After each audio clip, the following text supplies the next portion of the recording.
Bismillahirrahmanirrahim. Assalamualaikum warahmatullahi wabarakatuh. Bismillah, alhamdulillah. Allahumma salli ala sayyidina Muhammad wa ba'd. Alhamdulillah para jamaah, ibu, bapak yang Allah muliakan, kita pagi ini kembali dalam nikmat Allah Ta'ala, nikmat Islam, nikmat iman, nikmat kesehatan, kemampuan, kemauan, sehingga kita bisa menghadiri ibadah subuh pada hari ini. Semoga kelak menjadi saksi ketika kita dihisab nanti. Amin wa alamin. Yang kedua, kita kirim salat kepada Nabi kita, baginda besar Muhammad sallallahu alaihi wasallam, serta keluarga, sahabat, juga insyaallah kita selaku umatnya yang istiqomah dengan risalah beliau hingga akhir nafas kita. Di pagi hari ini kita akan mengulik, kemudian kita akan coba membedah sebuah episode dari sejarah Nabi sallallahu alaihi wasallam, sirah Nabi sallallahu alaihi wasallam, yang kalau kita kemudian berkaca secara global, maka dalam fase hidup Nabi kan kita bagi jadi mungkin 3 fase. Fase pertama adalah fase sebelum Nabi lahir, fase kedua adalah sejak Nabi lahir sampai sebelum jadi Nabi, yang ketiga pasca jadi Nabi sampai dengan wafat. Nah, dalam konteks itu kita akan melihat, karena begini Bapak Ibu Allah muliakan, kita kadang melihat sosok Nabi SAW itu memang Nabi adalah orang yang paling mulia, yang paling kita cintai. Tapi kadang ada gap, ada jarak, ada Nabi itu kan punya mukjizat Ustaz. Nabi itu Allah bantu, sehingga mungkin dalam beberapa episode sirahnya, dalam beberapa kacamata kita melihat ini kayaknya bagaimana cara melandingkan, bagaimana cara implementasi sirah Nabi SAW. Yang mau saya katakan bahwa ada perbedaan mendasar antara sejarah Nabi Adam dengan Nabi Muhammad SAW. Maksudnya bagaimana? Nabi Adam dulu ketika Allah utus itu di dunia nggak ada makhluk apapun, Pak. Jadi kalau kita kayak lagi bikin usaha, ada usaha itu dari nol, Pak. Baru bikin usaha rintis.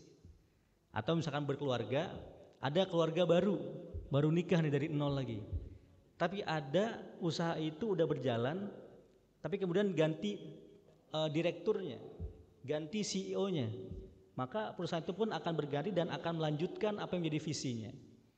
Nah, dalam konteks itu kita melihat dalam Nabi Muhammad SAW, beliau itu diutus bukan dari nol. Artinya ketika beliau diutus itu udah ada peradaban yang ada di dunia ketika itu. Udah ada manusia yang ketika itu sangat banyak di dunia, dan bahkan sudah ada Nabi Rasul yang dikirim sebelum-sebelumnya. Nah, oleh karenanya, contoh Pak, ini saya kasih gambaran kecil saja. Hari ini kita melihat tadi imam kita membaca doa ketika di doa kunut, doa kepada Palestina dan Gaza. Kita ngelihat dengan mata kita semua, hari ini udah hari ke-400 lebih. Tapi kalau penjajahan udah hampir 1 abad, sejak tahun 1917.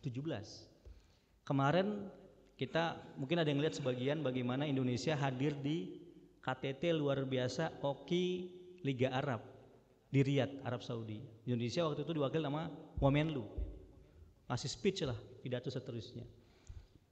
Tapi itu sebelumnya juga ada sebuah buku nih, mungkin bukan buku yang ini. Jadi waktu di 16 Oktober lalu ada sebuah buku ditulis oleh salah satu jurnalis Amerika. Mungkin Bapak Ibu di sini yang baby boomers atau generasi X masih ingat dulu ya, di Amerika pernah ada kudeta terhadap presiden Richard Nixon dengan skandal Watergate. Dulu ada seorang presiden Amerika yang dia di-impeach karena ada skandal Watergate, terkuak akhir ke publik. Nah, yang mengulik itu adalah seorang jurnalis ini nih, namanya Bob Woodward. Dan dia pun bikin buku Oktober kemarin namanya War, Perang. Itu ada 6 foto di situ, ada fotonya Putin, Zelensky, Biden, Trump, Netanyahu, dan Kamala Harris. Singkatnya, buku ini menggambarkan perjalanan selama beberapa tahun dalam 2 perang. Perang Ukraina dan perang di Gaza atau genosida di Gaza. Banyak hal-hal yang tidak pernah kita tahu diungkap oleh dia. Di antaranya bahwa ternyata para bangsa Arab ini, pemimpin-pemimpinnya itu memang tidak serta-merta ingin mendukung pejuang di Gaza. Bahkan mereka ingin supaya itu segera dinetralisir. Nah, nanti lengkapnya mungkin bisa sambil dibaca. Poinnya adalah bahwa kita kadang suka kaget melihat kondisi real kita pada hari ini. Itu apalagi kita kaitkan dengan kondisi geopolitik atau kondisi umat Islam seluruhnya. Nah, oleh karenanya itu akan kita bisa baca bagaimana ketika dulu Nabi diutus dan bagaimana kondisi ketika itu. Dulu digambarkan dengan satu kata saja sebenarnya. Kondisi sebelum Nabi diutus adalah kondisi zaman jahiliyah. Jahiliyah ini kadang kita harus dudukkan secara objektif. Jahiliyah bukan berarti nggak ada peradaban, Pak. Jahiliyah bukan berarti tidak ada peradaban. Justru dulu peradaban cukup maju. Saya waktu kuliah di Arab Saudi, mungkin hari ini sering jadi tempat wisata ya, namanya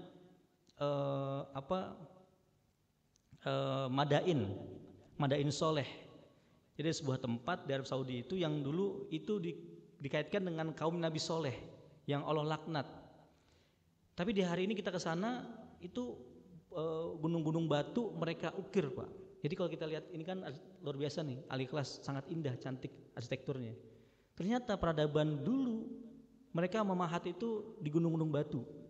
Bahkan yang saya heran tuh ada gambar-gambar burung di pintu-pintunya tuh. Saya berpikir berarti zaman dulu itu bukan berarti mereka nggak punya peradaban.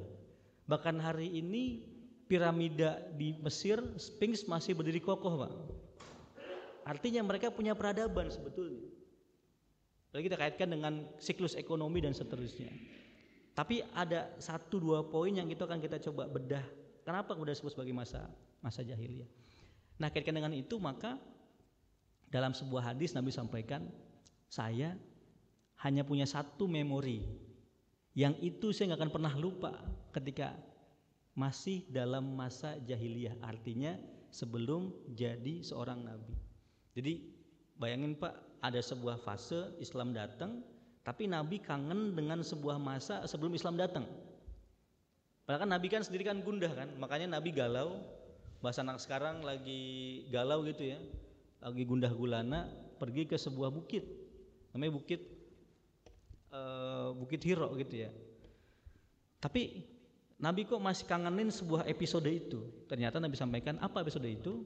Dia adalah namanya Hilful Fudul. Nah, kita akan coba capture di sini. Mungkin ini tidak banyak kita kulik. Ada sebuah fase ketika Nabi di umur under 40 tahun, U40, itu sebuah fase yang Nabi kangen namanya Hilful Fudul. Apa Hilful Fudul? Nah, kita akan bahas. Hilful Fudul adalah sebuah perjanjian yang kemudian di situ menjadi sebuah perjanjian yang Nabi inginkan itu terjadi lagi. Karena Nabi SAW, kalau saja saya kemudian pasca jadi seorang Nabi diundang lagi buat hadir Hilful Fudul lagi, saya pasti akan datang dan bahkan saya akan hadir di paling depan kejadian itu. Singkatnya bahwa ketika itu di kota Mekah, kita tahu kota Mekah adalah kota perdagangan. Di sana juga adalah pusat umroh dan haji. Jadi haji dan umroh itu bukan hanya baru sekarang, bahkan telah masa-masa Nabi yang sebelum-sebelumnya. Bahkan kaum kafir Quraisy adalah orang yang kemudian menjaga Ka'bah. Dan nanti kita tahu, saya dulu pernah jelaskan juga di sini kalau nggak salah, Ka'bah yang kita hari ini tempat kita berziarah itu yang bikin bukan Nabi Ismail bentuknya, tapi yang memugar itu, itu adalah kaum kafir Quraisy. Di situ ada jasanya Abu Jahal, situ ada jasanya Abu Lahab dan abu-abu yang lain gitu ya.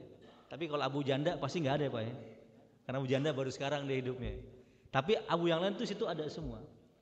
Tadi kan di umur 35 tahun, ketika Nabi usia 35 tahun ada renovasi Ka'bah yang nanti kita tahu dalam sejarahnya itu semua dikumpulkan uangnya. Jadi Ka'bah itu sebetulnya bentuknya bukan kotak, tapi dia seperti bangunan ini. Biasanya kalau masjid kan kotak lalu depannya ada kayak setengah lingkaran. Aslinya Ka'bah seperti itu. Makanya kemudian kalau kita lihat hari ini kotak lalu biasanya ada setengah lingkaran itu dikasih batas-batas gitu. Nah, itu sebenarnya Ka'bah yang asli. Nah, yang mau saya katakan bahwa Nabi ketika hadir dan diutus itu, umat ini, bangsa ini atau dunia ini udah ada peradaban dan orang-orangnya. Tadi kita kaitkan dengan Hilful Fudul. Nah, saya akan tarik sedikit Pak, bahwa Hilful Fudul ini terjadi setelah ada sebuah perang.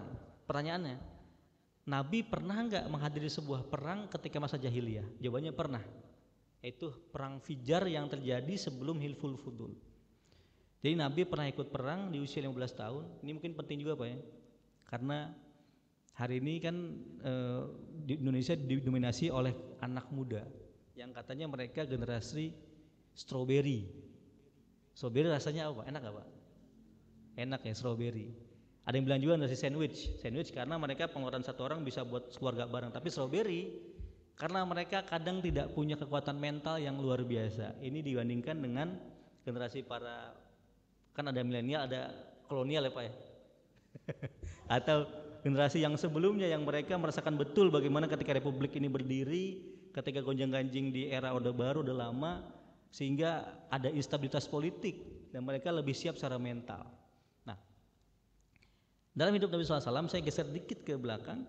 Nabi dalam 15 tahun pertama hidupnya, jadi kalau bisa dibilang siapa orang yang paling merana di muka bumi, tanda kutip, tentu jawabannya adalah Nabi Muhammad SAW.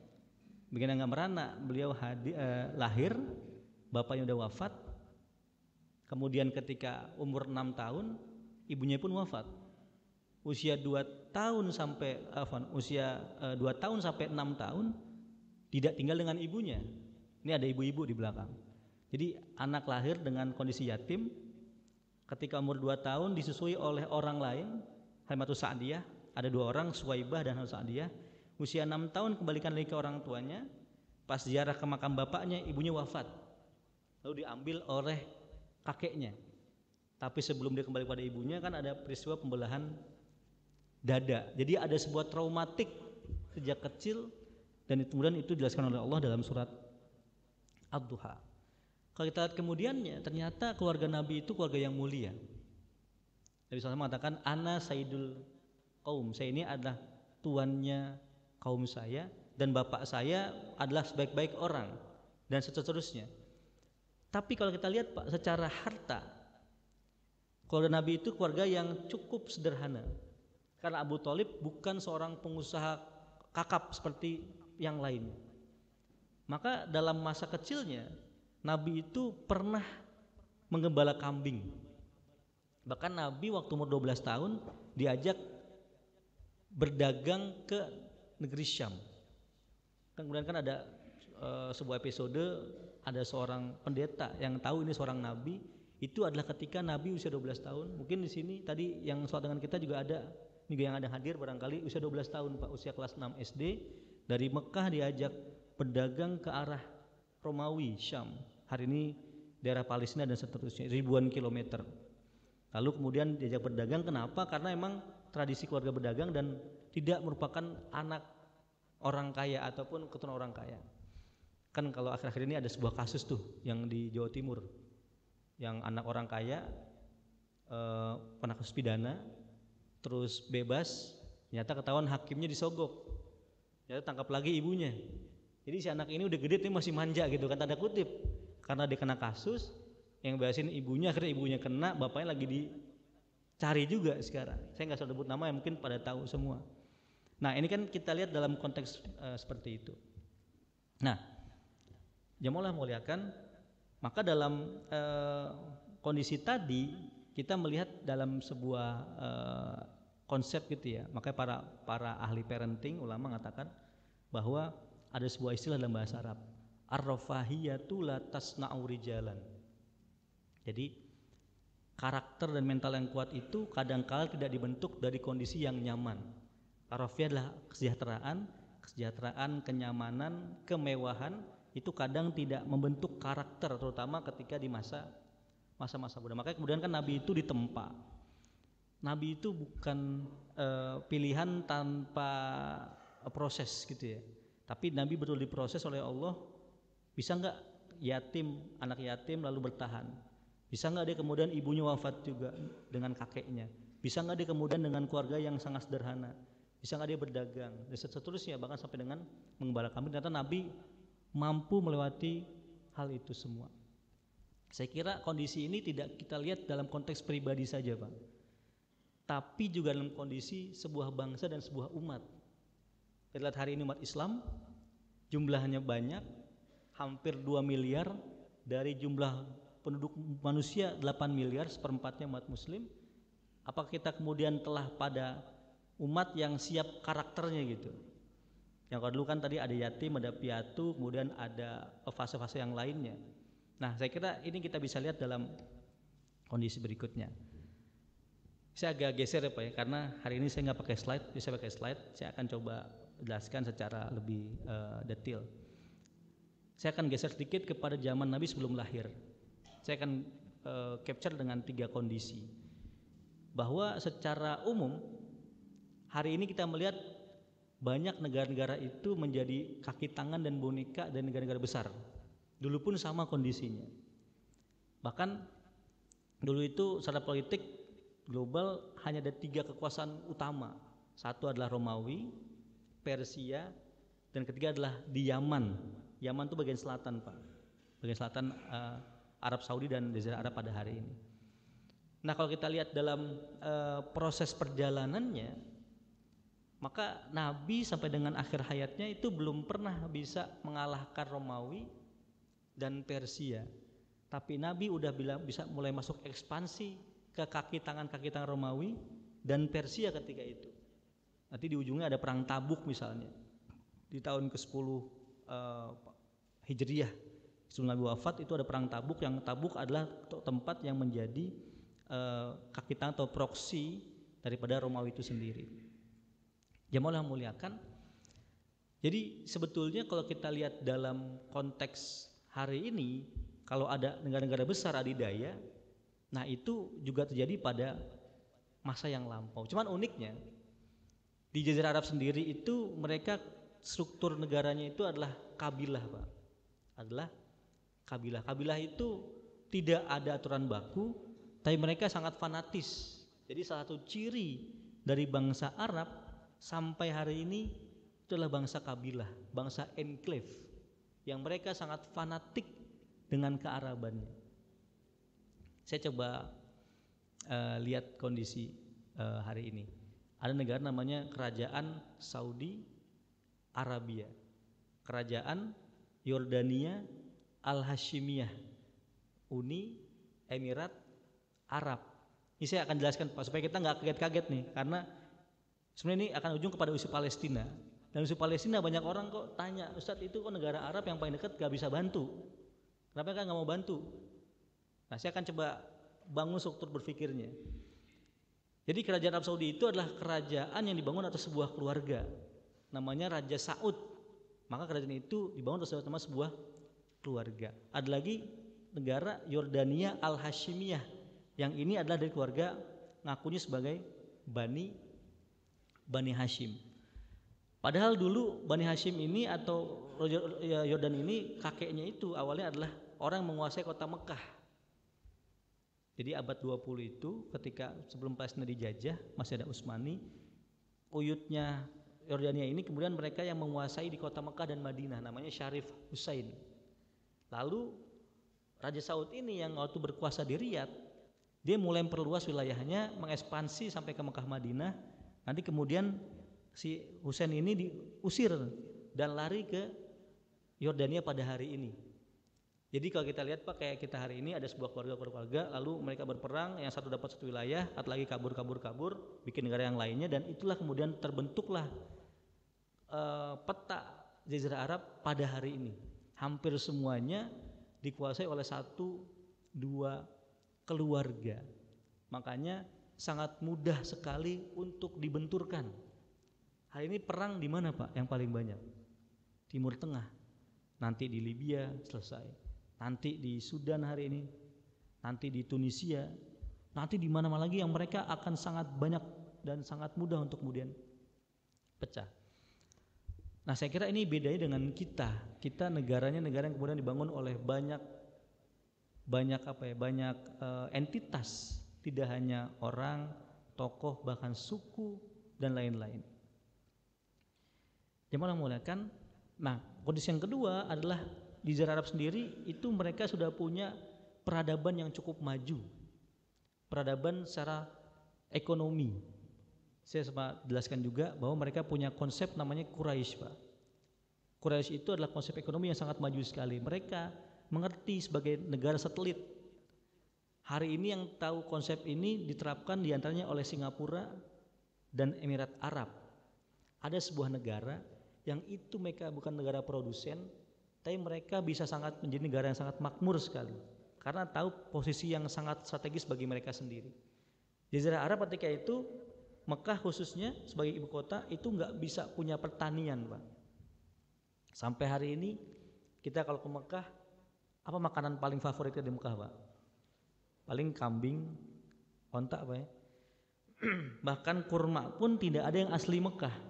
Kurma Ajwa Madinah, kurma Sukari dari Qasim, kurma Tunisia, kurma Sudan dan seterusnya. Di Mekah itu nggak ada apa-apa, pertanian nggak ada.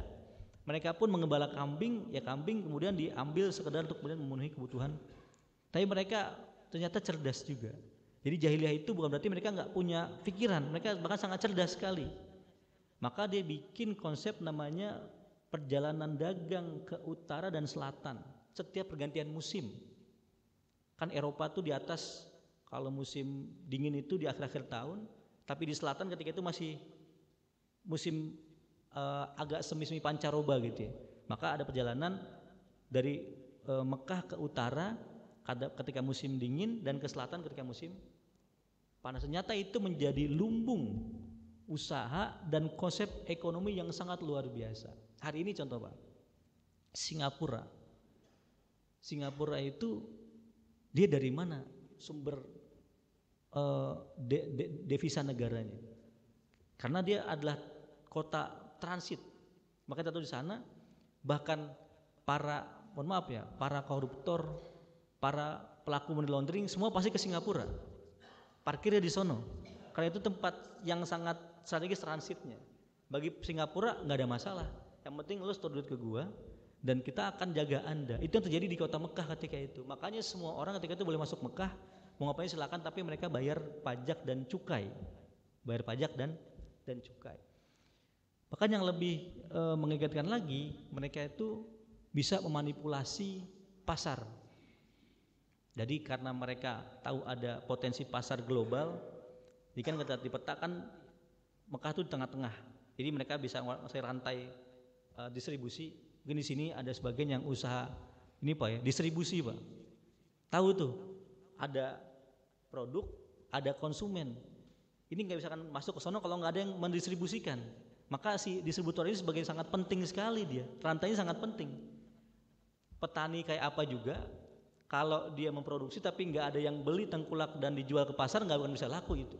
Nah, yang kedua, ternyata mereka manfaatkan juga pasar-pasar spesifik bagi para peziarah yang akan umroh dan haji. Kan banyak sekali itu jumlahnya. Maka mereka bikin 3 pasar tuh. Pasar Ukaz, pasar Zilmajinnah, sama pasar 3 satu lagi saya lupa yang ketiga. Itu dibuat setiap bulannya. Karena haji kan dari mulai bulan Zulqa'dah, Zulhijjah, Muharram. Tiap bulan satu pasar.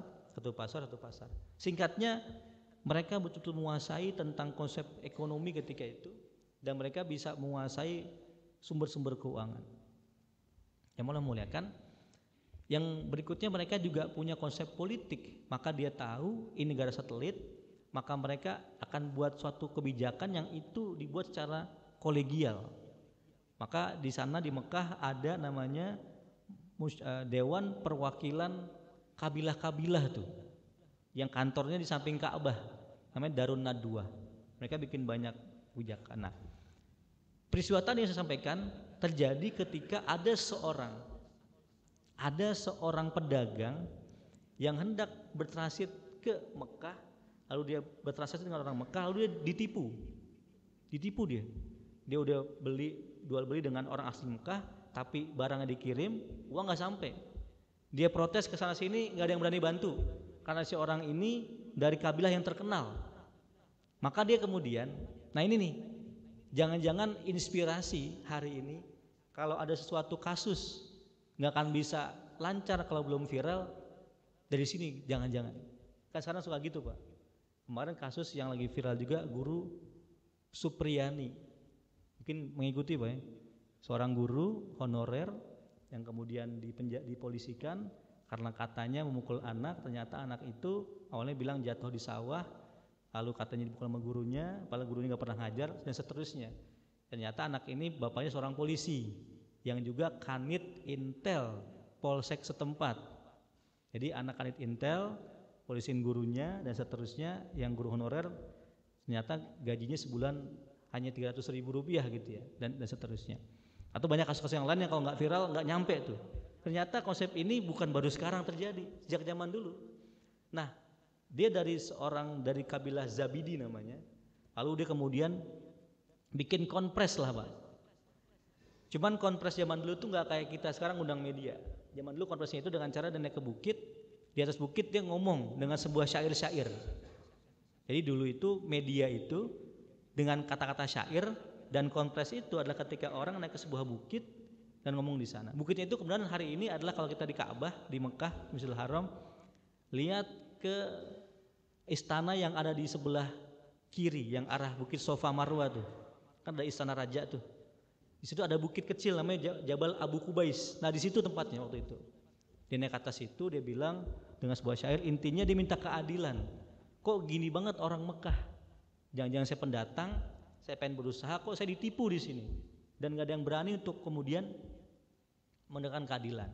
Sampai karena itulah kemudian ada seorang tetua di Arab kafir Quraisy namanya Abdullah bin Juda'an manggil semua kepala kabilah di situ dan bersepakat Pak bahwa tidak pernah membiarkan satu kejadian pun di tanah suci Mekah berupa kezaliman. Jadi bahkan di masa jahiliyah itu mereka juga memerangi kezaliman Pak, memerangi kezaliman, dan itulah hilful fudul itu. Meskipun terjadinya setelah perang Fijar ini perang-perang kecil dengan suku yang lain, tapi ada triggernya ketika ditipu, lalu mereka kemudian lalu mereka kemudian bersepakat untuk itu menjadi pegangan mereka. Bahkan Pak, yang lebih menariknya lagi, bahwa kejadian ini terjadi sebelum Nabi diutus sebagai seorang nabi. Tapi nanti pasca Nabi diutus ada sebuah ayat, bahkan 3 buah ayat yang diturunkan berkaitan dengan kejadian ini. Ini kan biasanya tuh dalam Al-Quran ayat turun berkaitan dengan kejadian yang terjadi ketika itu, zaman Nabi ketika jadi seorang Nabi atau masa yang lampau dulu. Tapi ada beberapa kejadian itu diceritakan dalam Quran, kejadian ketika Nabi sebelum jadi seorang Nabi, dan diantaranya kasus ini Allah bahkan turunkan 3 ayat di surat An-Nahl. Di surat An-Nahl. Saya baca ayatnya Pak ya. Allah sampaikan, wa aufu bi ahdillahi idza ahadtum wa la tanqudul aymana ba'da tawkidiha qad ja'altumullahu 'alaikum kafila innallaha ya'malu ma taf'alun. Dan tepatilah janji dengan Allah apabila kamu berjanji, dan janganlah kamu melanggar sumpah setelah diikrarkan, sedang kamu telah menjadikan Allah sebagai saksimu. Sungguhnya Allah mengetahui apa yang kamu perbuat. Nah, lanjutkan, dan janganlah kamu seperti seorang perempuan yang menguraikan benangnya yang sudah dipintal dengan kuat menjadi cerai-berai kembali. Kamu menjadikan sumpah itu sebagai alat menipu di antaramu, sebabkan adanya satu golongan yang lebih banyak jumlahnya dari yang lainnya. Allah hanya menguji kamu dengan hal yang itu, dan pasti hari kiamat Allah akan kabarkan semuanya. Jemaah mulakan, ayat ini ternyata menegaskan kembali bahwa di masa-masa yang akan datang seringkali namanya perjanjian itu menjadi barang palsu. Bahkan tidak jarang perjanjian dibalut dengan sumpah demi Allah, tapi itu hanya untuk menipu, tapi hanya untuk mendapatkan mayoritas dukungan atau mendapatkan banyak sekali suara dan seterusnya. Nah, dalam konteks ini misalnya kita akan lihat hari ini misalnya Pak, ada sebuah kesepakatan dunia, misalnya konvensi HAM misalnya. Ternyata kasus di Gaza itu tidak sedikit pun bisa mengetuk konvensi itu. Kan tidak boleh melakukan genosida, tidak boleh melakukan apapun segala macam. Ternyata ada juga kalanya konvensi perdamaian perjanjian itu dijadikan hanya sebagai tanda kutip pamer-pamer ataupun bualan-bualan belaka. Yang lebih menahaskan lagi itu jika dibalut dengan sumpah demi Allah, dan itu hanya untuk mendapatkan dukungan mayoritas, tapi kemudian dia lupa atas janji yang kemudian dia pernah sampaikan. Makanya kemudian sampaikan wa aufu bi ahdillahi idza ahadtum wa la tanqudul aymana ba'da tauqidiha. Nah, di antara ciri dari peradaban yang tidak jahiliyah, jadi bedanya apa sih antara jahil dengan tidak jahiliyah, adalah ketika orang ini dia bisa komit dengan janji dan sumpahnya. Tadi Pak konteksnya Pak, bahkan jahiliyah pun mereka punya peradaban yang maju, mereka punya banyak kemajuan ekonomi, arsitektur dan seterusnya, tapi mereka tidak punya peradaban nilai.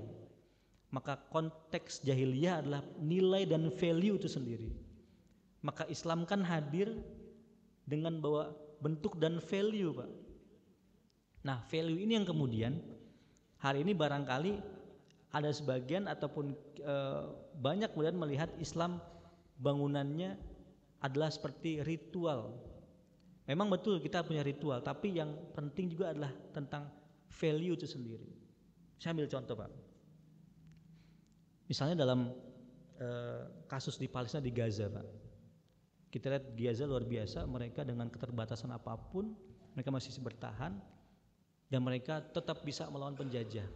Ternyata sumber mereka bukan di materi, tapi di value-nya itu sendiri. Bagaimana kemudian yang kita sering pelajari misalkan tentang iman, tentang tawakal, itu value itu mereka bisa landingkan dalam kehidupan mereka yang pada hari itu. Nah, ini yang kemudian kita lihat konteks kebalikannya dengan, saya nggak jauh-jauh, dengan negara-negara mungkin yang melingkupinya. Ada banyak negara yang sangat kaya sekali, yang bahkan sekarang lagi bikin proyek yang luar biasa dahsyat, tapi karena mungkin value-nya mereka telah miss, bahkan mereka pun takut dengan sebuah negara yang itu jumlah penduduknya cuma sekian juta orang, tidak 1/10 dari jumlah mereka semuanya. Kita berpikir, kalau bahasa dulu ada sarkasnya gini Pak, kalau aja orang Arab itu ngeludah ke Israel, itu Israel bakal tenggelam itu. Cuma ludah doang nih Pak, bantuin ludah doang nih, itu Israel bakal tenggelam tuh, karena jumlahnya kan puluhan juta. Nah, apalagi mereka sekarang punya kekuatan swadaya yang sangat luar biasa. Nah, oleh karenanya dalam poin tadi saya sampaikan bahwa jahiliyah itu bukan kepada kemunduran sebuah peradaban, tapi lebih kepada kemunduran value itu sendiri. Nah, di antara yang Islam jaga adalah masalah amanah dan masalah komitmen dengan janji dan dengan sumpah. Di sini bahkan ada sebuah analogi, jangan kamu seperti seorang perempuan yang memintal benang. Mungkin ibu-ibu lagi bikin jadi ini konteksnya adalah dulu ada seorang perempuan yang dia itu kerjaan tiap pagi mintal benang, lalu udah menjelang sore sama dia dihancur lagi pintal benang itu, yang besok pagi diulang lagi. Jadi tiap hari kerjaannya mintal benang, ngancurin, besoknya mintal benang, ngancurin lagi, dan seterusnya gitu. Nah, ini sebenarnya gambaran tentang perjalanan umat ini Pak. Umat ini tuh jangan sampai kemudian ketika kita mintal benang 1-2 abad, lalu kemudian ada satu fase itu dihancurkan kembali, nanti kemudiannya baru mintal lagi gitu. Nah, orang seperti ini kemudian Allah sampaikan dengan sifat innama yabluukum, kemudian ini adalah orang-orang yang kemudian akan Allah kabarkan tentang apa yang mereka telah kerjakan. Nah, jemaah muliakan, dalam tadi kaitkan dengan konteks hilful fudul dan apa yang kita kemudian rasakan pada hari ini, maka yang ingin saya sampaikan juga bahwa ini juga terjadi dalam fase-fase kehidupan sebuah bangsa gitu Pak. Tadi saya coba sitir tentang generasi strawberry, tentang generasi Z. Bagaimana kemudian hari ini juga cukup pelik masalahnya. Nah, saya singgung tadi juga ada bagaimana fase Nabi ketika muda yang sangat digembleng sekali. Nah, ini pun menjadi satu buah trigger. Bahkan nanti prestasi Nabi itu Pak dalam hidupnya bukan jadi seorang Nabi saja, tapi nanti ketika umur 35 tahun Nabi itu bisa menjadi seorang deklarator pemersatu. Ketika kasusnya peletakan Hajar Aswad kan. Jadi Hajar Aswad ketika itu sedang di Ka'bah dipugar, semua udah jadi, tinggal Hajar Aswad diletakkan. Karena bagi orang Arab, kehormatan yang paling utama, saya boleh mati, saya boleh perang, tapi saya tetap terhormat. Nah, maka itu zaman dulu Pak, nggak tahu yang sekarang. Lalu kemudian karena mereka ingin masing-masing meletakkan Hajar Aswad, mereka pengen berperang di situ. Lantas ada seorang anak muda datang dan mengusulkan sebuah usulan yang itu diterima oleh semuanya. Yang ketika itu Nabi sebenarnya belum pada usia yang sangat matang. Usia matang kan 40 tahun, 50 tahun. Nah, Nabi ketika itu umur 35 tahun. Meskipun hari ini kita punya pemimpin juga yang umurnya masih muda ya Pak, 30-an tahun lah ya. Tapi entah apakah dia inspirasi dengan Nabi SAW atau gimana, saya kurang tahu juga itu. Tapi konteksnya adalah dia Nabi umur 35 tahun, itu bisa menyatukan bangsa Arab yang ketika itu hampir terpecah. Jemaah muliakan, maka dalam kajian sirah pada hari ini yang ingin saya capture poin-poinnya, kalau tadi bisa coba simpulkan, ada sebuah episode Nabi bernama Hilful Fudul. Nyata inilah momentum inti dari adanya cahaya Islam yang membedakan antara peradaban jahiliyah dengan peradaban non-jahiliyah atau peradaban Islam. Bagaimana kemudian tegaknya sebuah value, dan yang paling penting adalah tegaknya sebuah nilai keadilan. Karena ketika itu seorang ini atau zalimi mencari keadilan yang ketika itu telah dirampas. Yang kedua adalah bagaimana kemudian kita punya generasi pelanjut, punya anak kita, maka ada sebuah hadis mengatakan adabani rabbi fahsana ta'dibi. Saya itu orang yang dibina langsung oleh Allah Subhanahu wa taala dan sebaik-baik bimbingan. Ternyata bimbingan Allah itu Pak, bimbingan kenabian itu bukan bimbingan dengan fasilitas, tapi bimbingan dengan keterbatasan dan cobaan yang sangat berat sekali. Kan kita lihat dalam fase itu, apa ada mukjizat enggak? Tidak ada mukjizat. Apakah Nabi ketika sudah kecil lagi susah itu dapat mukjizat? Tidak sama sekali. Mukjizat baru hadir ketika Nabi diutus sebagai seorang nabi. Yang terakhir kita lihat dalam konteks geopolitik, bahwa hari ini yang terjadi di Arab, ada pengkhianatan, ada yang condong ke sana ke sini, itu hal yang biasa dan telah terjadi sejak zaman-zaman yang lampau. Tapi konteksnya adalah bagaimana mereka komit dengan janji. Dan kalau kita tahu dengan konsep bangsa Arab, mereka adalah bangsa yang enclave, yang berdasarkan suku dan keluarga, maka apapun bisa mereka kerjakan, apapun mereka kemudian bisa lakukan. Tapi kemudian itu barangkali dilihat dari bagaimana mereka bisa menjaga eksistensi mereka sendiri. Di akhir saya mau sedikit kaitkan Pak ya, konteks dengan yang di Palestina hari ini, di Gaza dan di Palestina. Yang saya juga ini mungkin akan menjadi hal yang penting sekali, bahwa di antara perkembangan terakhirnya ternyata saya pernah sampaikan juga, Gaza ini akan menjadi epicentrum perubahan sebetulnya. Tapi kemudian kita lihat itu bukan hanya dari segi, kan banyak orang bilang kita ngapain ngurusin negara yang jauh, padahal kita sendiri juga mungkin masih banyak orang-orang yang belum sejahtera, belum baiklah hidupnya. Jawabannya karena kita ingin mendapatkan keberkahan Baitul Maqdis. Dalam ayat disampaikan Al-Isra, subhanalladzi asra bi 'abdihi laila. Allah sebagai Allah yang telah mengisrakan pada malam hari Nabi Muhammad dari Masjidil Haram ke Al-Aqsa yang Allah berkahi sekitarnya. Pertanyaan kita Pak, sholat di Masjidil Haram setara 100.000 sholat tempat yang lainnya. Sholat di Al-Aqsa setara 500 sholat tempat yang lainnya. Jika keberkahan itu hanya berkutat di Al-Aqsa dan Al-Haram, bukankah kita telah mendiskreditkan sifat adil Allah Subhanahu wa taala? Kesian amat orang yang tinggal di Antartika yang mereka enggak mampu untuk berangkat ke Masjidil Haram. Kesian banget umat muslim yang mereka kondisi kurang baik, miskin, papa, enggak bisa sholat di sana. Tapi beda dengan orang yang barangkali bisa berkali-kali ke tanah haram. Tapi ternyata berkah ini betul, berkah pahala terbatas Pak. Pahala sholat terbatas. Tapi keberkahan yang lain itu meluas. Bahkan hari ini keberkahan itu diambil oleh orang-orang barat tuh. Mereka bahkan karena isu Palestina dan Gaza, mereka bisa menentang beberapa kebijakan rasis yang ada di negara mereka. Hari ini kampanyenya di Amerika, Trump udah menang ya Pak. Dia pun di kampanye janji itu akan bela Palestina misalnya. Kamala Harris pun sama seperti itu. Bahkan hari ini karena keberkahan Palestina, Rusia dapat berkahnya tuh Pak. Kemarin habis kumpul kan di Kazan, namanya BRICS, Brazil, Rusia, India, China. Mereka ini pengen menjadi penantangnya PBB nih. Ternyata ini terbentuk udah lama Pak, tahun 2004. Tapi nggak pernah kedengaran gaungnya. Baru sekarang ini makin meluas. Bahkan Indonesia pengen masuk, Saudi pengen masuk, Turki pengen masuk, bahkan negara-negara pengen masuk. Terutama mereka negara-negara yang berada di selatan dunia ini. Triggernya apa? Kasus Palestina. Jadi kalau saja orang-orang itu bisa ambil keberkahan dari Palestina, sekali lagi Pak, keberkahan tidak terbatas hanya kepada pahala. Karena konsep keberkahan adalah ziyadatul khair, tambahnya kebaikan. Nah, dalam konteks yang lain ya, jadi hari ini Rusia itu mereka memimpin blok yang anti dengan Amerika dengan nama BRICS tadi. Bahkan mereka ingin mengeluarkan sebuah uang baru. Kan hari ini kan dolar itu kan sebenarnya kan adalah senjatanya Amerika, dolar. Masa orang jual beli minyak pakai uang kertas? Kan dolar sekarang nggak ada emasnya Pak.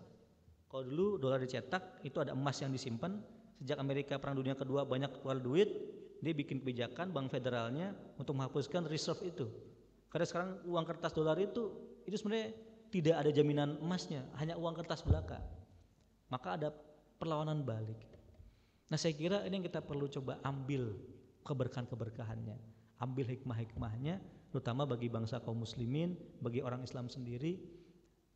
Anak Gaza misalnya kita melihat bagaimana mereka sangat luar biasa kuat. Tadi saya juga sampaikan ada regenerasi dan barangkali mereka betul-betul meresapi tentang bagaimana proses pembentukan Rasul yang lahir dalam kondisi yatim, ibunya meninggal, yang mereka itu ketika hidup barangkali juga yatim, juga kondisi perang gitu. Tapi kita nggak pengen perang ya Pak, cuman ini juga keberkahan yang kita ambil. Nah yang terakhir, karena tadi sampai dengan syuruk ya, ini syuruk udah mau syuruk atau bahkan udah lebih, adalah maka yang bisa kita coba lihat, sebenarnya kita di Indonesia ada optimisme baru. Saya kira kemarin ketika pidatonya Menlu dengan Prabowo hari ini punya beberapa wakil Menlu, dan Prabowo berkeliling ya, dari mulai ke Cina, ke Amerika, tapi dia juga pengen eksis di dunia Islam. Saya kira ini adalah sebuah era baru bagi peran Indonesia di kancah internasional. Karena selama ini kan Indonesia tidak pernah dilirik lah, artinya ya di G20 jadi tuan rumah tapi sekedarnya saja. Tapi kita rasa-rasanya ada sebuah harapan baru. Ini terlepas dari hasil pemilu kemarin Pak ya. Cuma kita lihat dalam kondisi yang ke depan, Indonesia kemudian bisa main peran sentral. Saya pernah sampaikan juga di sini bahwa jangan-jangan yang menjadi motor kemudian hari negara Muslim Indonesia, karena kita yang paling punya komplit sumber daya dari mulai alam, dari mulai manusia.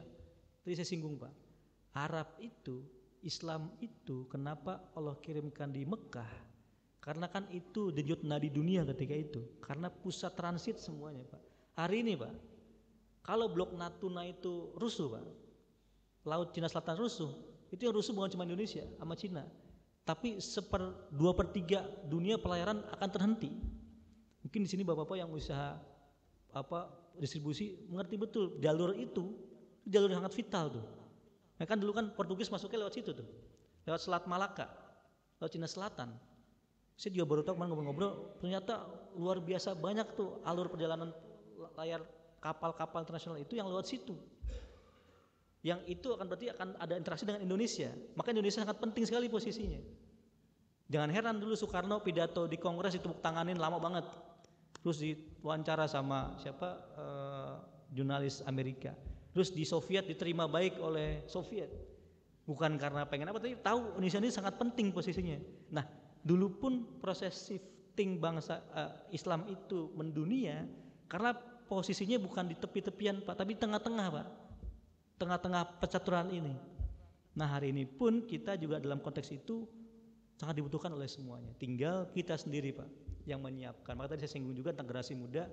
harapannya juga bisa difahami bahwa kita tuh punya potensi yang sangat strategis sekali, potensi alam yang luar biasa sekali, apalagi potensi sumber daya manusia.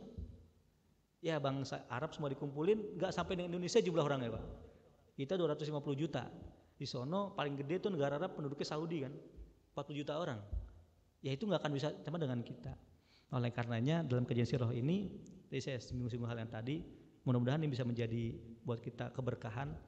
Sebenarnya judulnya sih ngambil keberkahan dari sirah dan dari Gaza gitu. Cuma keberkahan itu tidak kita pahami hanya segi pahala. Pahala tentu Allah yang Maha tahu, tapi gimana jadi inspirasi dan arus perubahan yang baik. Begitu seperti sebuah peradaban, tadi peradaban berfokus pada value-nya, tidak hanya kepada bentuk luarannya, dan itu yang kita harapkan di kemudian hari. Demikian Pak dari saya pembahasan pada pagi hari ini. Berikutnya tadi ada kesempatan buat tanya jawab, dipersilakan.